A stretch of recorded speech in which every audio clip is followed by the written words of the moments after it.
Welcome everybody, and thank you all for joining us on the topic data protection in a digital world, a necessity or a luxury.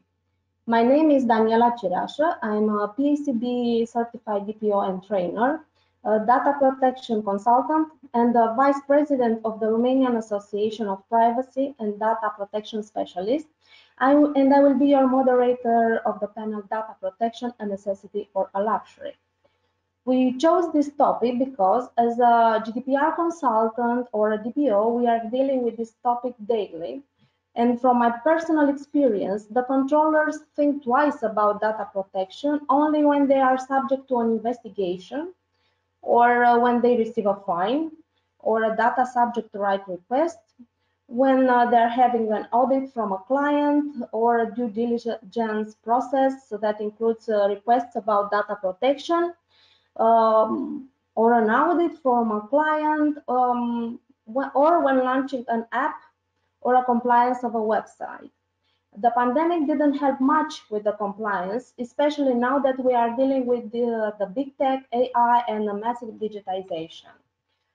We are talking today with Vincenzo Tiani, Tudor Galos, and Sheriff Isaac to see if data protection is really a necessity or a luxury.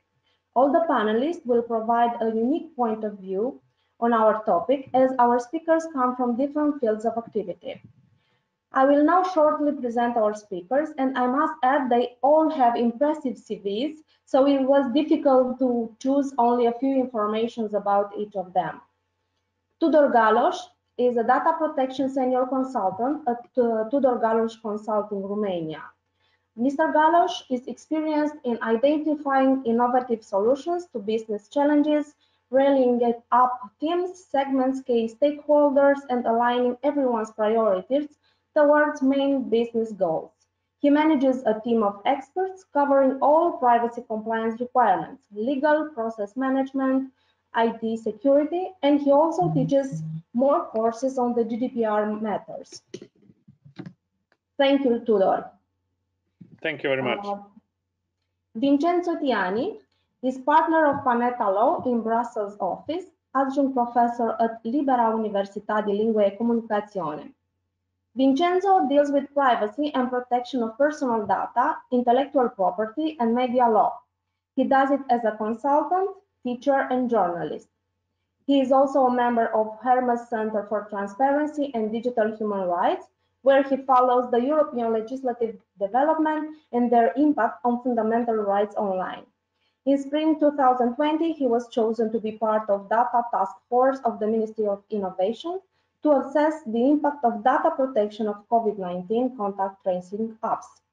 From October last year, he is resident partner of Panetta and Associati di Bruxelles, where he represents the firm. Welcome, Vincenzo. Thank you very much. It's a pleasure to be here with you. Sheriff Isaac is an information security GRC consultant, director of communications at Institute ICT Professionals from Ghana. Sheriff has an information security governance, risk and compliance professional with 14 years of experience. His experience covers IT management, IT project management, training, business continuity, and information security. He regularly writes articles which are published in the Business and Financial Times and some online portals. Sheriff has served as consultant for several banks and financial technology companies across Africa on the implementation, maintenance, and auditing of international standards. He also supported banks in Ghana to comply with the Bank of Ghana Cyber and Information Security Directive. So let's start. Sheriff, is data privacy necessary in this digital age? Okay, thank you very much, for the introduction, and we thank all our participants. Data privacy, it's needed more now than ever, and it's something we cannot, play with at this point in time. The essence of data privacy now is to help safeguard organizational investments. Ponemon Institute in their 2021 report.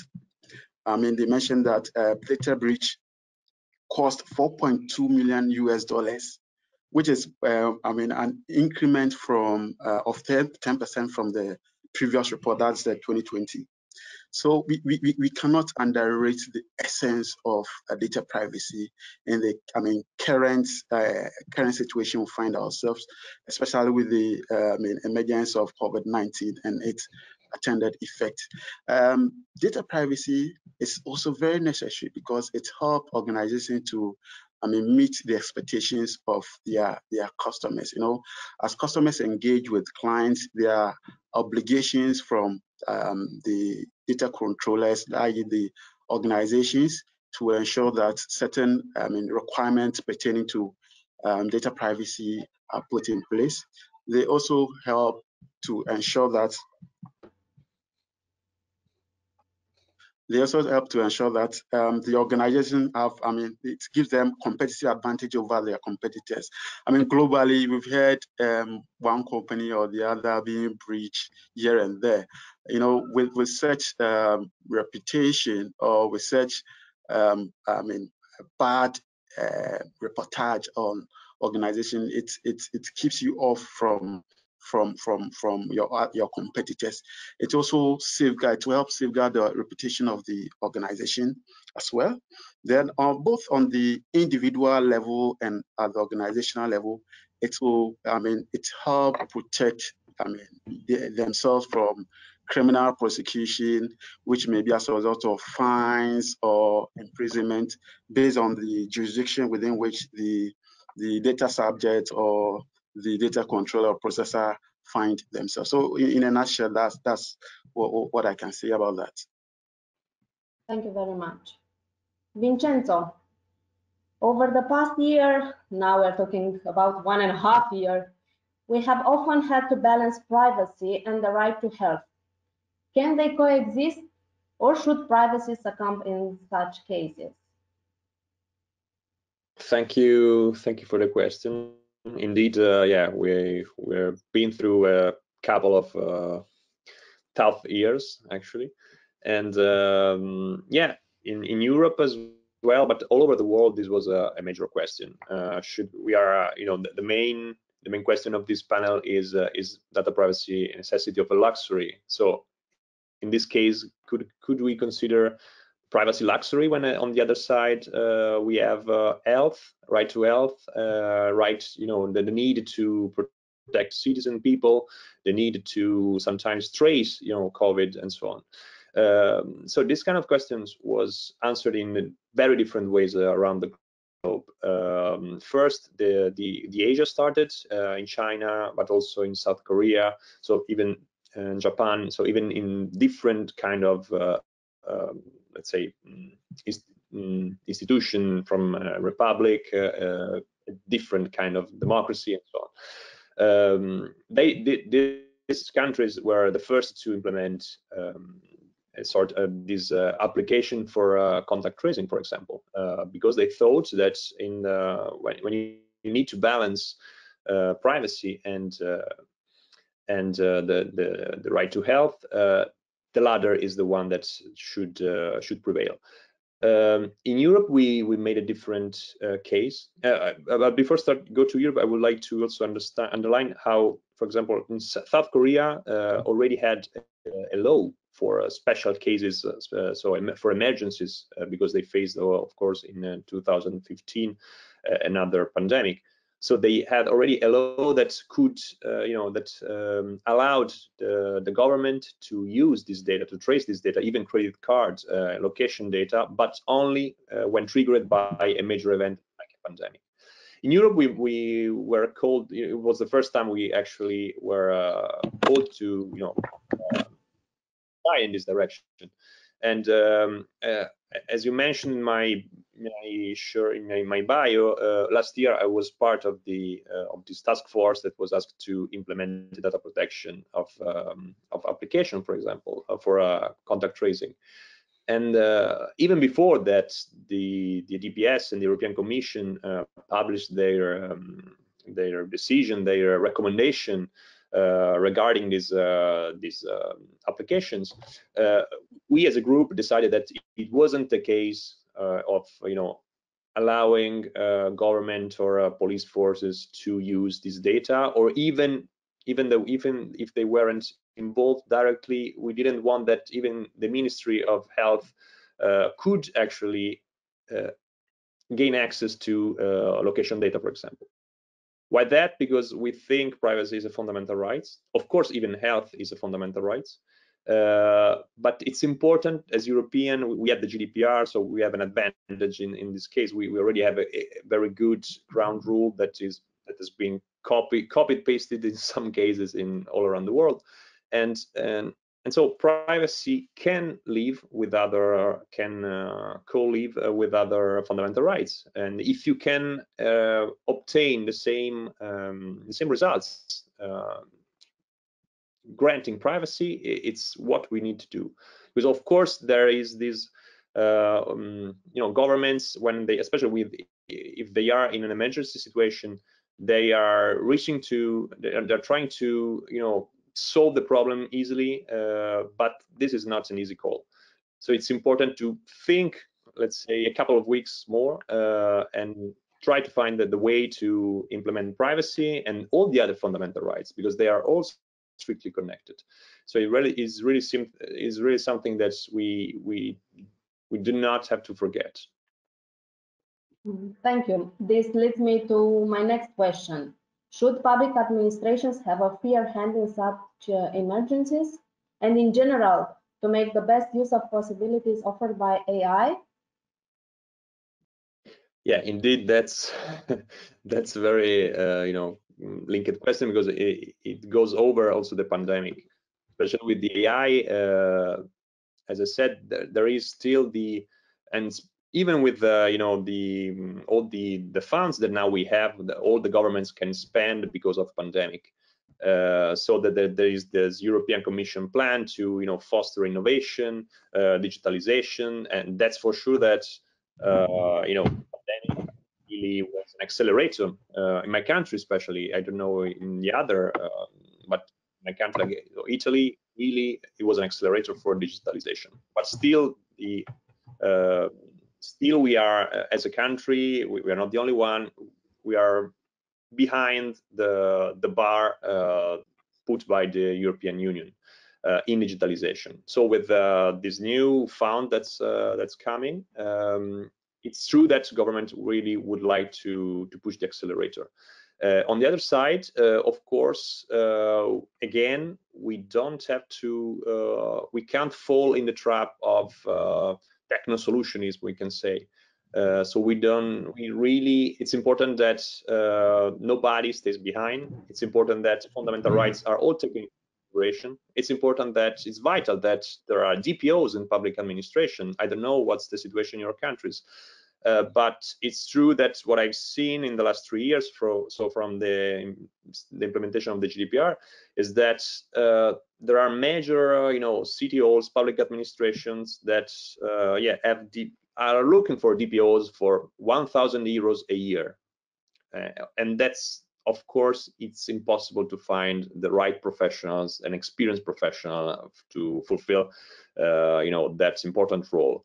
And if you don't have the right professionals in your administration, the public administration, as well, of course, for firms, you cannot see all the consequences of your choices. And in public, when we are talking about public administration and the implementation of AI, which is not still there, but it's coming. If you don't have this expert inside, you can see the consequences. And consequences, when we're talking about AI and public administration, can be even worse than the one that we've already been discussing the last decade for big tech and so on. So I'll make an example now. After in April, the European Commission published the AI Act, so the proposal for regulation to regulate the artificial intelligence. And the article concerning the fines says that even if it's a regulation, so same laws for every country in Europe, it will be up on the single member countries to decide if so whether and how much will be the fine for public administrations. So there is 6%, if I recall well, for firms, but for a public administration, there is no obligation for a fine.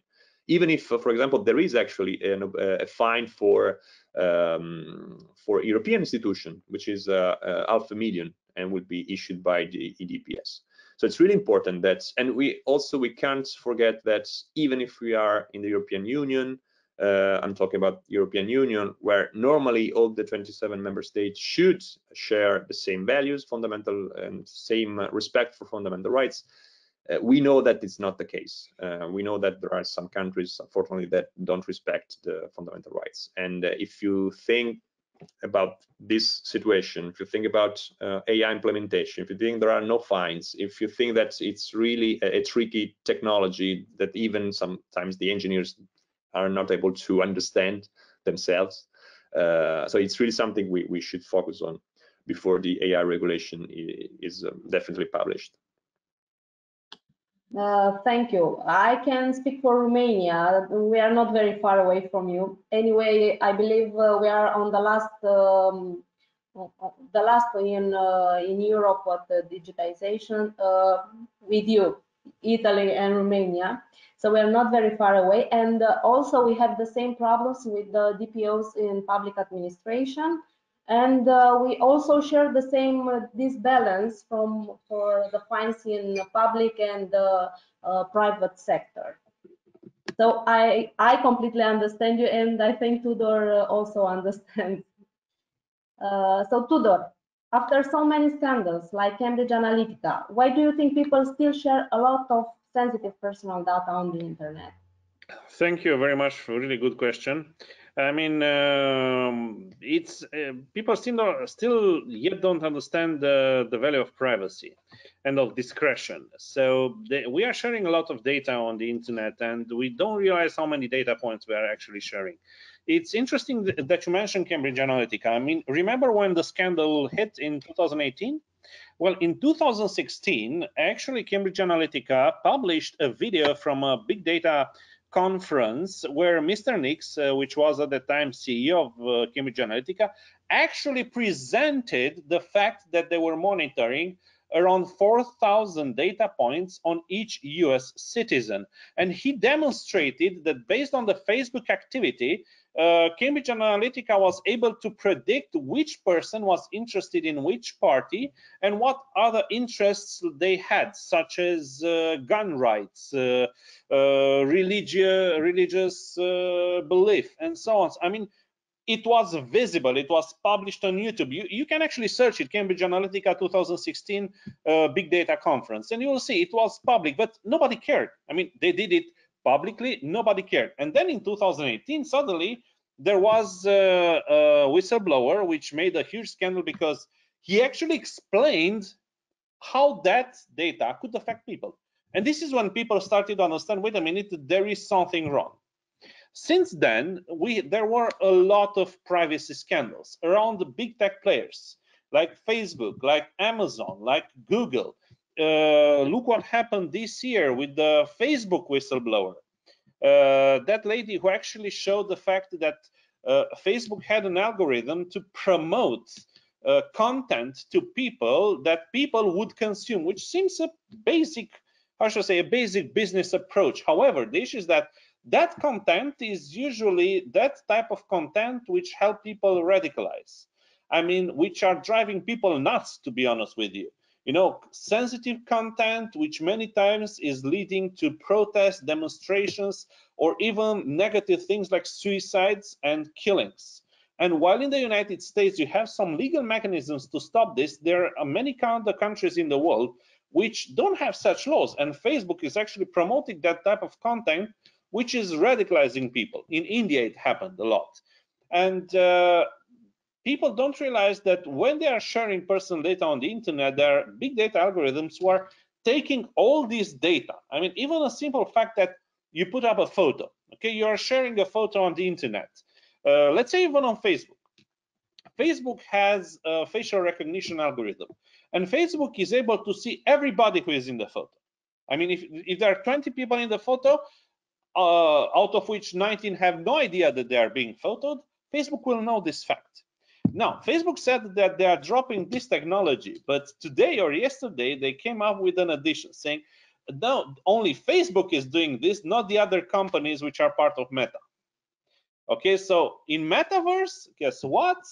Facial recognition and deep tech is back in the game. So people, first of all, need to be educated. There are a lot of good initiatives in the market about data protection and how people should understand what they need to do. However, none of these initiatives are being conducted, let's say, at a large scale by the supervisory authorities that should do this. This should be the role of the supervisory authorities or data protection authorities, to educate people on their rights. People think that the rights are only those right to have their data deleted, to request access to data, to give some burden, to companies. But actually, they don't understand that, yes, people must understand what can happen to them if they share certain data. Like we were told in childhood, don't tell everyone we are living in vacation because the thieves might know this. It's very similar. Don't share the fact that you're on vacation, because not only the thieves will know this, but kind of some other thousands of people will know this. They will factor this in, and they will combine this data with other data points in order to generate a full profile on your set that will be used against you. Okay, so that's the problem. So long story short, people still don't understand the bad things that can happen to them if they share so much data on the internet. Thank you. It's in fact really scary to hear it and to live it. And I'm not very sure that people know what rights they have. At least not the majority of people know what rights they have.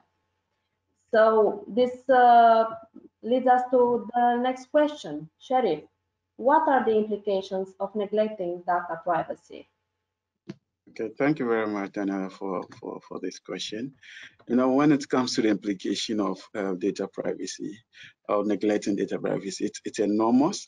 And we can look at this both from the data subject perspective, as well as from the data controllers or data processors perspective. So looking at it from the data subject perspective, identity theft is one of the key implications. When data get exposed, get into the wrong hands, these bad guys can, pretend, use your credentials or use your PIs, your information to pretend as if they are you. But all over the world, we've seen, bad guys creating social media accounts and pretending to be, other prominent people, within their jurisdiction, and also to perpetrate other fraud against their victims. Also, when the data privacy is neglected, the breach can expose confidential or sensitive personal data of data subject. There are certain information that people wouldn't easily give out, but once those information, are made public, it has some implication on data subject. And also, the negligence of data privacy can cause huge financial loss to data subject, especially when payment card details are breached, for example, where a data breach contains the primary account number of whether a credit card or a debit card, or it also includes a CVV, which is stored within the system. So, in fact, it's a big problem for data subject. And from the organizational side, organization can lose customers as a result of their negligence of data privacy or not ensuring effective data privacy within their organization. And they can also, suffer financially, primarily due to fines. For example, in Ghana, in line with our Act 843, the Data Protection Act, you can be fined up to the tune of $10,000 US. And for example, in the case of the European Union, it can be fined up to 20 million euros or 4% of companies' annual turnover, in line with GDPR. I mean, even this year alone, we've seen, I mean, the most colossal fine against Amazon, which was just around 870 million USD. Yeah, that was in July this year. We've seen same for WhatsApp. That was also a fine of approximately 260 million USD. And I mean, the list is countless. So it has huge financial implication on these data controllers or organization in general. Also, criminal prosecution, it's also what directors or employees of these organizations can suffer. In line with our Act 843, that's the case of Ghana. You can be jailed for a maximum up to 10 years. So you can imagine breaching or being negligent of data privacy. It has that serious implication, as well as reputational damage. You know, globally, I mean, from the big tech giants to the big corporations, international corporations, there've been several reportage of data breaches. You know, in such manner, it really affects the reputation. I remember when there was this issue of one of these social media platforms trying to get certain data, which people started fighting, and the other. Also, a competitor made a case that, as for us, we take your privacy concerns seriously, blah blah blah. And you know, it got to a point that they were churning out figures showing that okay, they were able to attract the users of their competitors. So the reputational damage is very colossal on these organizations. So I mean, in summary, that's what I can say, Daniela. Thank you. You talked about Amazon fines or WhatsApp. So, Tudor, why do you think the supervisory authorities are so tolerant to the big tech players in terms of personal data processing infringements? Well, that's a big issue. And actually, this is being discussed at EU level, and there are several approaches in discussion. But I think one of the big issues is how EU institutions are actually functioning, or let's say not functioning, because the real truth is that the EU institutions are really very bureaucratic. And local institutions like the supervisory authorities, and especially the supervisory authority in Ireland, because Ireland is the country which was chosen by most big tech players as lead supervisory authority. Somehow they didn't do their job. This is the truth, and this has been brought again and again by many privacy promoters and NGOs. We have NO or YB in Austria for the well-known Max Schrems. Then we have Johnny Ryan in Ireland, which actually made a very interesting discovery. All, and I mean all, not one, all data protection authorities in Europe are understaffed. They have like one or two software engineers. They don't have AI specialists. They don't have big data specialists. They don't have blockchain specialists. And these days, blockchain is expanding, and crypto usage is expanded, and it creates a lot of privacy challenges. So we don't have yet a timeline. But one of the biggest issues is that they're understaffed. Whenever you are taking on such a big player, that big player will be backed up by super big lawyer companies, you know, and they will come back with an army of lawyers to attack any decision. So you actually need to be very well prepared in order to defend your claim in the court, even if you are a regulator. The other issue is that regulators these days, and this is not just a problem of data protection authorities, most regulators are still understaffed. They still don't know how to approach these situations, how to approach these big players. And we are not talking about just about data protection. It's the same in the field of AML, anti-money laundering, and any other regulations. I mean, they're still understaffed, and they don't approach the big players in order to actually stop them from doing these bad things. moreover, many of these companies are able to establish backup funds, just to pay these fines. I mean, it was mind-blowing when, for example, Facebook in the United States paid a lower fine than expected, but still it was in the terms of $1 billion. And due to the fact that they paid a lower fine, actually their stock price increased, which was amazing. I mean, it was a good thing for Facebook in the end. And this is, how should I say, this is bad for the market. I mean, the new ways of actually approaching such cases must be found. And what is really important is that EDPB role, so the European Data Protection Board role, should expand. At this moment, EDPB is just a consulting organism, and it's just issuing guides, which many times are, by the way, ignored. And EDPB needs to flex its muscles, basically. So we need the European Parliament to give broader power to EDPB, to have a more central approach, and make it easier for an organism such as EDPB to actually start investigations rather than just simply ask different supervisory authorities to do their job. Because in many cases, many of them are not doing anything. I mean, we have several countries where those supervisory authorities are doing absolutely nothing. I mean, no fines, no investigations, no nothing. So the answer is that they need to be empowered. They need to have resources, and they need to be measured against some of the targets which need to be distributed by an organism such as European Data Protection Board. Thanks. Thank you. We have some examples of fines that were challenged in the court, and the controllers won. So I don't know, Vincenzo, is the current system of DPA sufficient? So according to Tudor, no. And actually, According I think to also you? according to the DPS, since really like this morning, the DPS published an event that will be held next year in May or in June, really to talk about the efficiency of the enforcement within the Europe.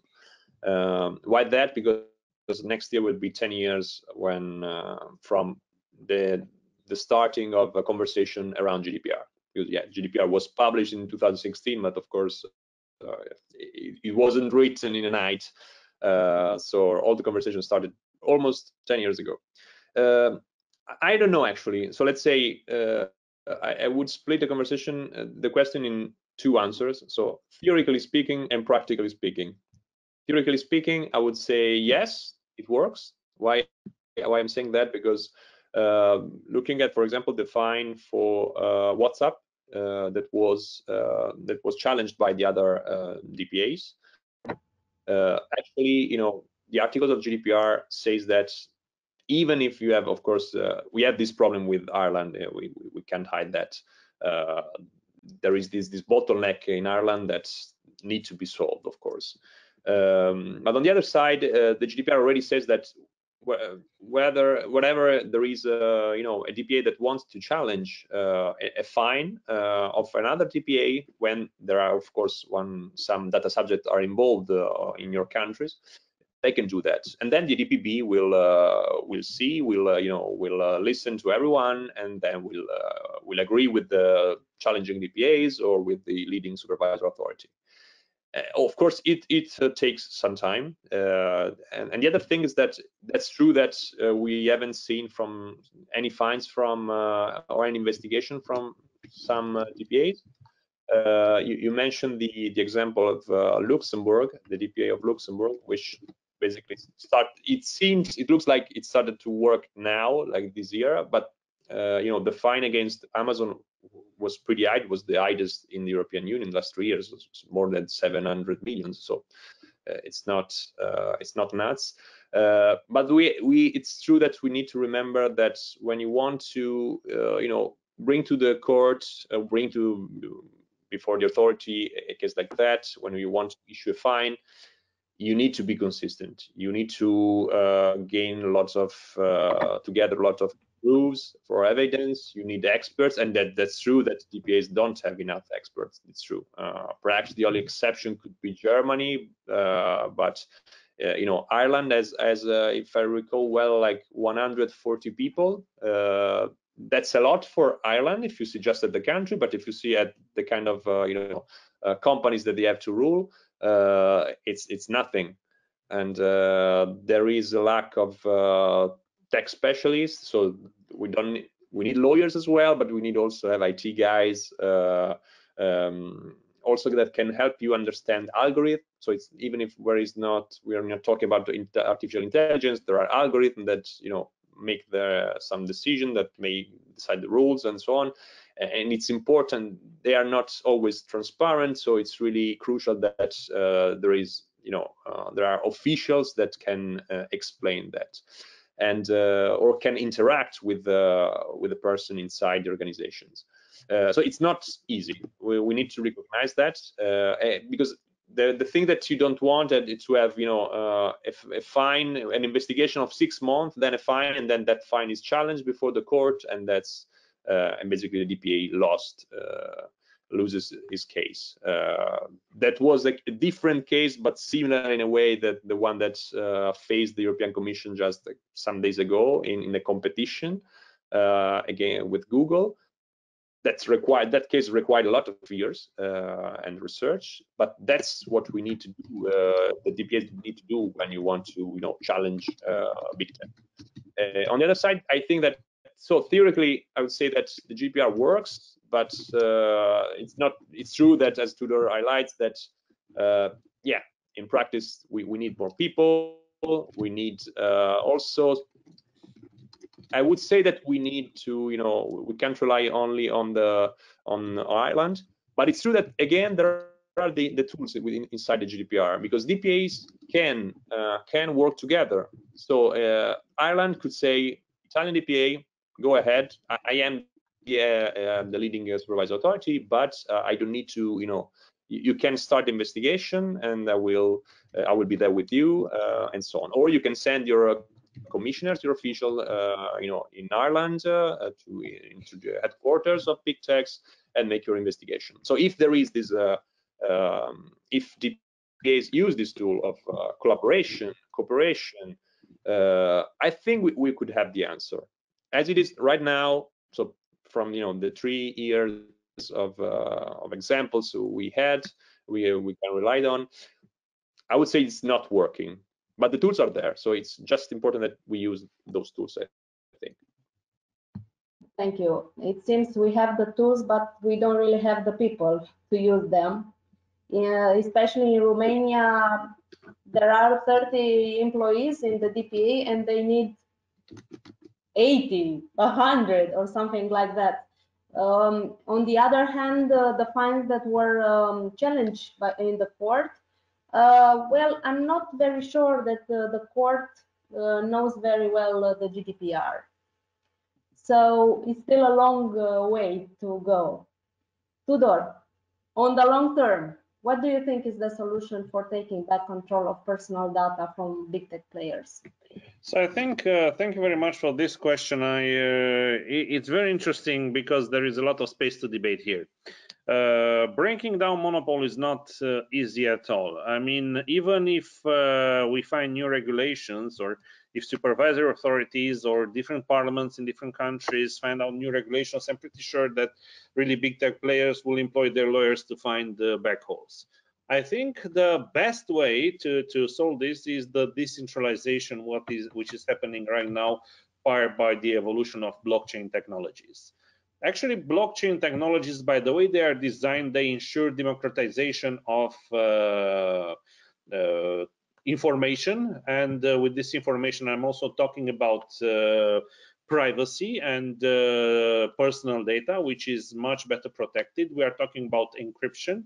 We are talking about basically data which is being replicated on many nodes on the internet to a lot of players, to data which is encrypted and secured and which is transparent. I mean, which is visible, but it cannot be used by anyone, you know, because, well, it's encrypted.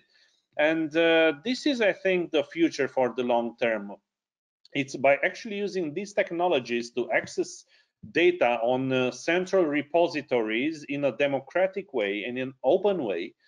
I know that many governments are thinking of actually creating this unique European identity for, but this will be limited just for European citizens. I mean, it's the only way to actually put such as European unique identity, or to I don't know, EU residents. But again, it wouldn't cover immigrants and so on. While if we are on blockchain, from that moment, I mean, location is not so much important. It's the same rules for people in Africa, for people in Europe, for people in America, for people in Asia. I mean, it's much simpler. And this development of the new technologies, including new financial models based on crypto and on blockchain, plus the new scenarios that are being opened up. We are seeing insurtech technologies, basically insurance which is country agnostic. I mean, I saw a great example where data can be used. For example, let's say you have a terrain, you're an agricultural developer, you have a terrain, and you insure that terrain against, I don't know, drought, okay? And it doesn't rain. Well, the algorithm at that moment can see whether it rained or not, and if it didn't rain, they're simply giving you the money by skipping all the intermediaries in the action, in the former chain of insurance. But at this point, there are so many scenarios related to data protection and blockchain, including financial, including, as I said, insurance, health, industrialization, and so on. And I think this is what will really challenge the big tech players. So the answer is technology will challenge, and it will break up the monopoly of big tech players, not the regulators. The regulators, they will issue new regulations. Like, I mean, GDPR is already, I don't know, 3.5 years old. It has been published 5 years ago, right? 5 years ago, 3 years in practice, and we don't see major changes. We see even more challenges, in fact. Well, I think the new technology that is now emerging is actually challenging the big tech players at this point. And I think now we will see a real privacy movement, a strong technological privacy movement.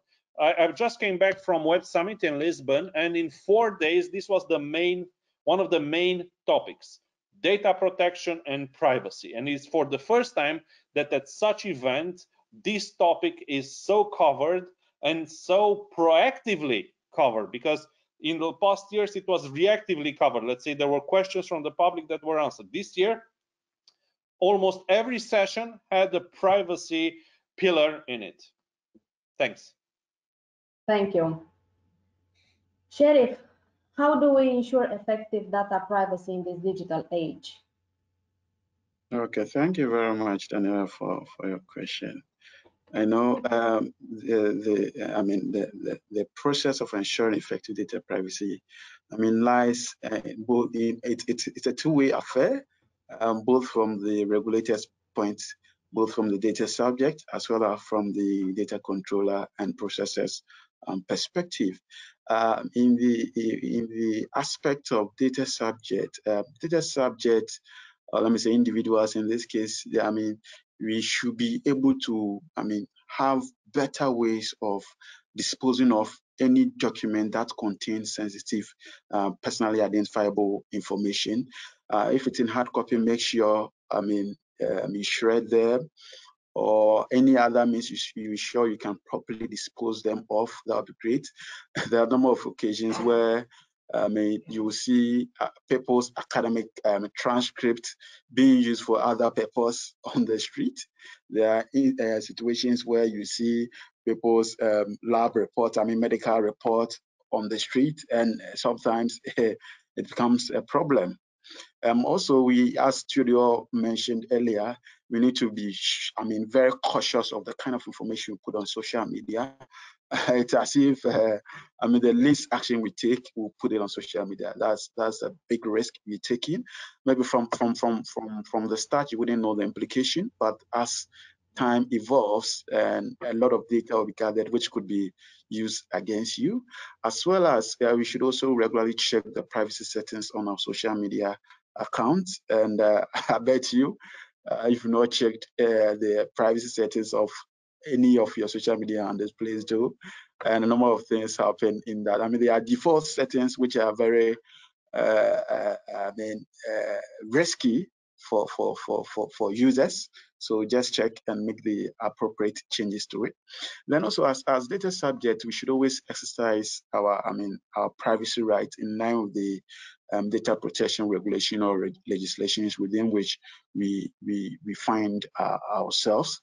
And we also have to ensure that we safeguard our credentials by using a multi-factor authentication. In fact, if you go through the Ponemon Institute 2021 data breach report, it mentions that majority of data breach were as a result of credential compromise. So we need to really safeguard our credential, and using of multi-factor authentication, it's one of the key ways of safeguarding our credentials. Now, on the part of data controllers and processes, there are a number of things they can do. They need to conduct data protection risk assessment or data protection impact assessment for all business processes and projects they undertake. Sometimes we see data protection to be more or less limited to specific business processes of the organization. No, it needs to be looked at in its entirety throughout all projects, all business processes within the organization, and that will really help identify the areas where personal data have some level of risk, so that we can apply the necessary mitigants to fix them. And also, organizations need to put in place data privacy policies, which should be, of course, documented and communicated to the appropriate stakeholders, both internally and externally.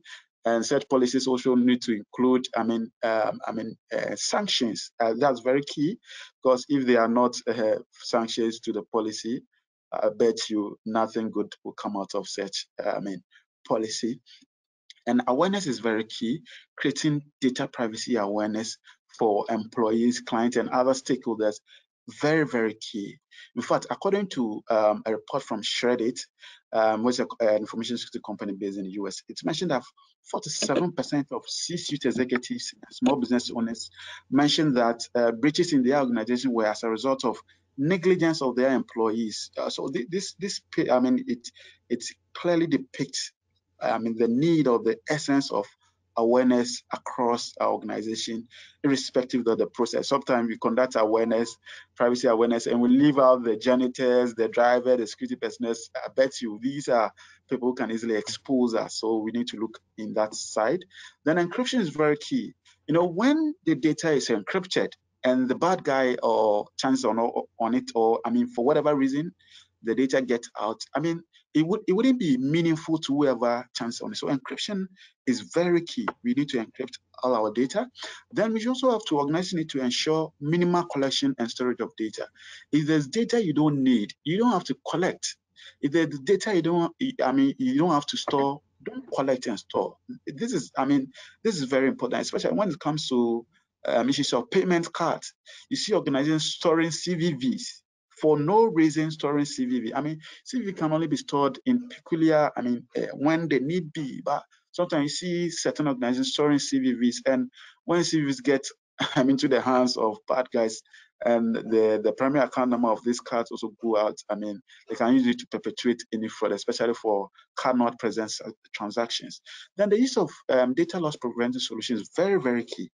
Very, very important, so that you could see where data is traveling. When there's a filtration of data, you can easily detect and make sure you respond on time. Then, as I earlier mentioned, strong access control, very important. The data we have certain within an organization, we need to put in place strong access control mechanism. It should be based on need to know. You don't expose data to anyone to access. Organization always have to ensure there's multi-factor authentication in place. As earlier alluded to the Shredit reports, it's very important, very, very important. Then threat intelligence sharing is also a key factor, very, very key. Organizations need to share issues of data privacy among themselves, and this can easily help them detect any breach which may have occurred in a different organization. Thank you, Daniela.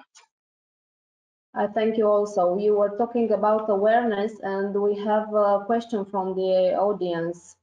The rights of data subjects are specified and driven by the companies who implement the regulations, whether that can be through privacy notices or newsletters, but they are not provided on a large scale to the data subjects, so they just go with what is being told to them.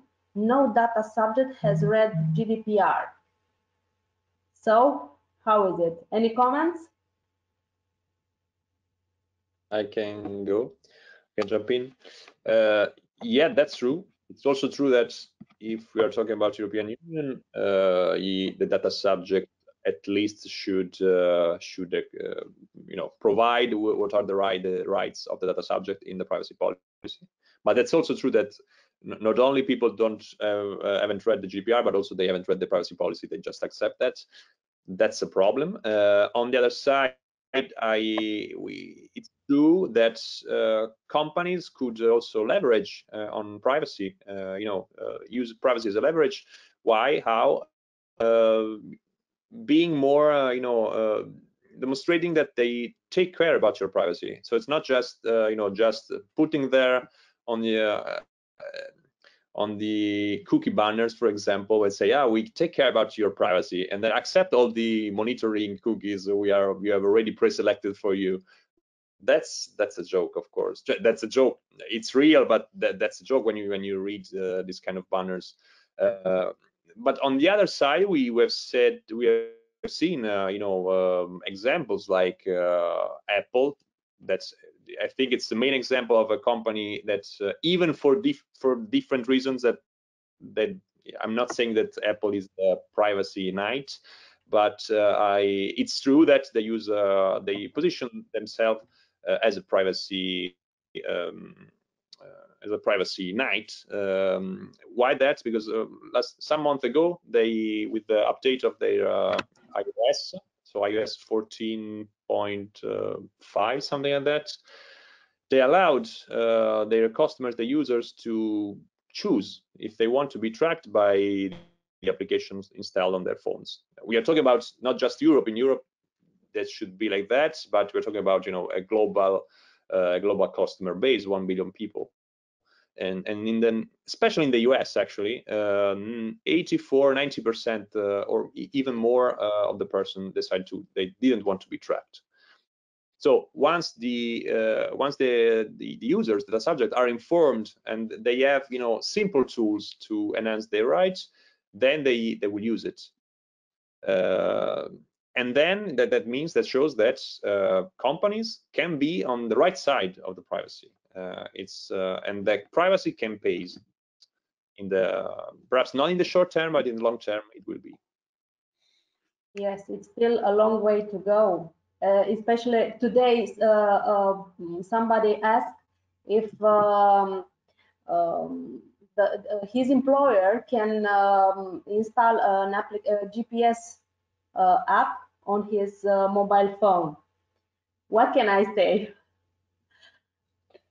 Normally, I asked if did they inform you before? No, I just found out like this. So it's still a long way to go. Yeah, we still have we have another question. It's important, Daniela, that even we are the first ones that are more aware. If we know that we're a privacy policy or a company policy that I haven't read and I had the doubt, first thing is let me go back to those documents I never read and I signed to see if there's something written there. Because otherwise, we can't leave everything to companies or to DPAs. So it's important we are aware of our rights. And I would like just to add one more thing, that Netflix has a great documentary called The Great Hack. Well, the primary subject of that documentary is a lady, Brittany Kaiser, and she actually created a foundation called Own Your Data. So look on the internet, ownyourdata.foundation. There are some really great courses, do it yourself. So this is meant for data subjects, so for people. They are very easy to understand. It's aimed to increase their DQ, So means data intelligence, to be aware what can happen to your data and if your data gets mishandled.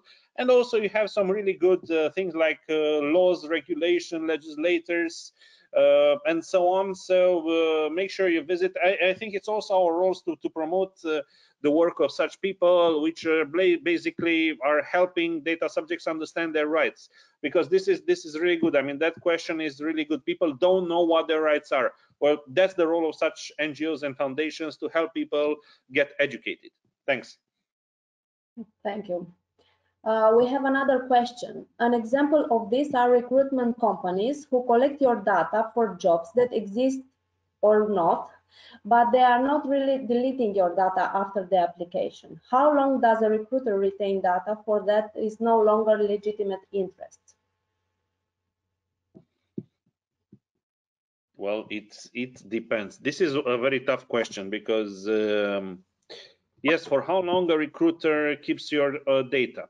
Well, it's very much related to culture. I mean, imagine that for, let's say, the culture of people born in the 80s, the so-called baby boomers, or I don't know, the generation of people who are in their 40s. I mean, we wanted to be on recruiters list, but the new generation does not want this. They have much more entrepreneurial skills, and they don't want people to use that data. So this is why it depends. Usually it should be consented. Of course, there is something else, and this is misunderstood by a lot of recruitment companies, is the fact that that data becomes obsolete after 1 year. I mean, if in 1 year you don't update your skills and your CV, that data is already obsolete. So I don't understand why is this obsession of recruitment companies to keep data indefinitely, like till that person gets retired. No, it's not correct. That person will learn new things, especially these days. You get new courses every month, and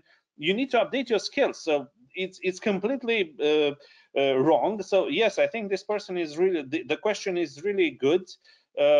Actually, each year that information should be updated, and if a person doesn't update that information in 1 year, then yes, you should delete it. My opinion. Thanks. Okay, Daniela, to add to the submission, when it comes to data retention, I mean, it's based on the jurisdiction or area you find yourself. For example, the Data Protection Act of Ghana make a reference to other laws which are focused on data retention. So it's basically based on the regulations or legislation pertaining to data retention within which the organization finds itself. Basically that. Thank you. We have another question from the audience.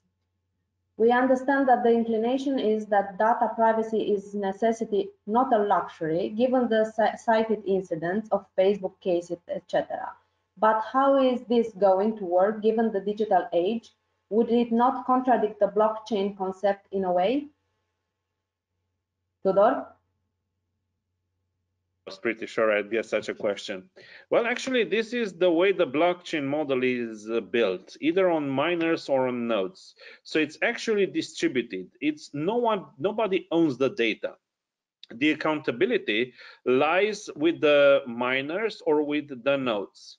Now, there is a very interesting study from European Commission, which is still underway, by the way. Clearly, there is a gray area here, so related to accountability, because, for example, if in a blockchain you have 100,000 nodes, you have 100,000 data controllers. So 100,000 people who are accountable. And blockchain has some accountability models. There are the so-called proof of work and proof of stake, which means that you get to write blocks which are correct because somebody checked them.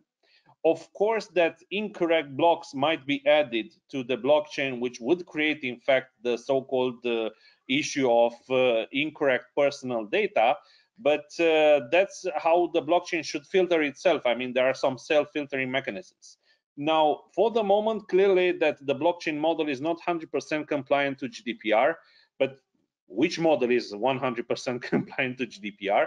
So it gets actually better and better. Now, related to the right to deletion, because this is something very interesting.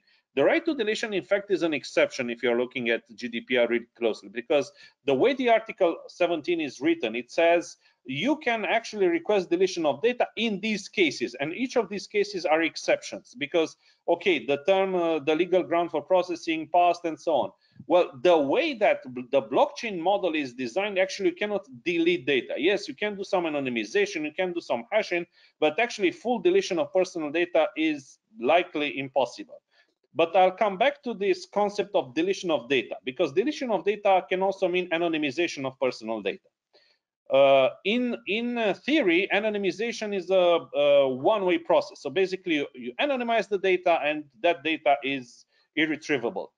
The truth is that if you are using the right AI algorithms, 99% of anonymized data can be retraced back to the individual, which makes the anonymization more of a pseudonymization.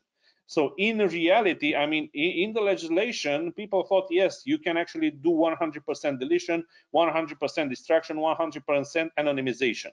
In truth, up to 90%, it would be a good rate of making sure that actually that data cannot be read. Now, also coming back to the subject of anonymization of data in the blockchain, if you make that data unreadable for most of the nodes, so basically just encrypt it and leave it there, and you destroy some public keys, some private keys, and that data cannot be used anymore, it is kind of the same as deletion.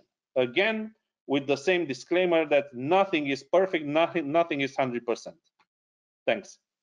Thank you. Thank you very much. It's very interesting, the subject. So let's go to the conclusion. Is it data protection a necessity or a luxury? Vincenzo? Of course, it's a necessity. We can't say otherwise. Actually, I've spent the last 2 years fighting for this concept with all the, especially the doctors that were saying, you know, if you are dead, you don't need privacy. So it's better to, you know, renounce privacy, give up with privacy now for, you know, fight COVID and so on. But it's important really that we are aware that all these fundamental rights are fundamental. So unless we are in a really extreme situations, which are still not yet, we should think about all fundamental rights and save them and put them on the same table.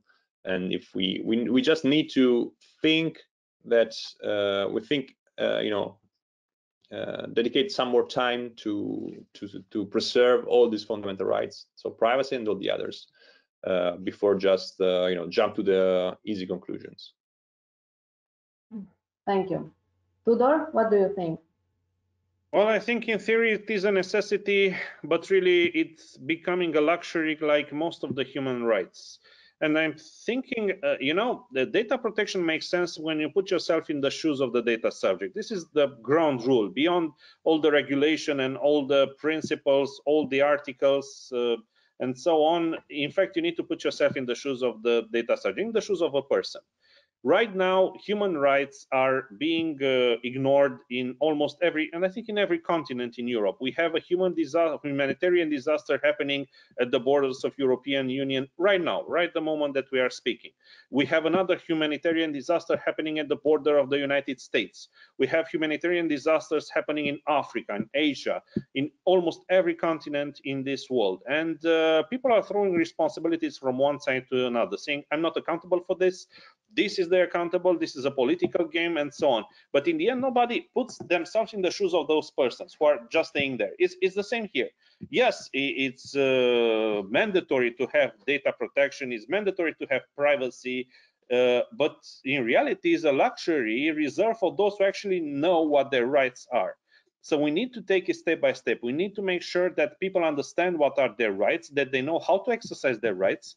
And for those big players who are not responding to data subject requests and to people exercising their rights, there should be severe penalties up to closing the companies if they are not respecting, because these are basic human rights. The right to privacy is one of the basic human rights doesn't matter whether it's global, UN or whether it's EU, is the same right, the right to privacy. So it should be enforced. But at this moment, sadly, it's just a luxury. We need to make it actually mandatory and happening. Thank you. Thank you. Sharif, a conclusion? Okay, thank you. I'm just taking it from where to do left. Data privacy is a human right, and it's very, very necessary for any living being. I mean, it's something we can't do away with. But the core issue is for all of us to enjoy that right. There's a need for sensitization of data subject. Very, very important. In fact, the Data Protection Act of Ghana came into effect 2012, and I bet you when it comes to sensitization, yes, the commission, the Data Protection Commission of Ghana, is doing its best, but if you engage even people within the middle class, I mean, but I did a survey. I was doing some facilitation of some organization, and these were people in their middle class. And before the course, or there was a training I was facilitating. Before the training goes deeper, I just asked them, are they familiar with our Data Protection Act? And I bet you over 80% of them weren't familiar with the Data Protection Act. And desensitization is key. Otherwise, data subjects wouldn't enjoy that right. Thank you. Thank you. Thank you very much for attending. Thank you to the speakers. It was a very interesting panel. Very, very interesting panel. Thank you very much. Thank you very much. Thank you, Daniela. Thank you, Vincenzo. Thank you, Sharif. Thank you all, and thank you all, everyone's attended. Thank you. Bye. Bye.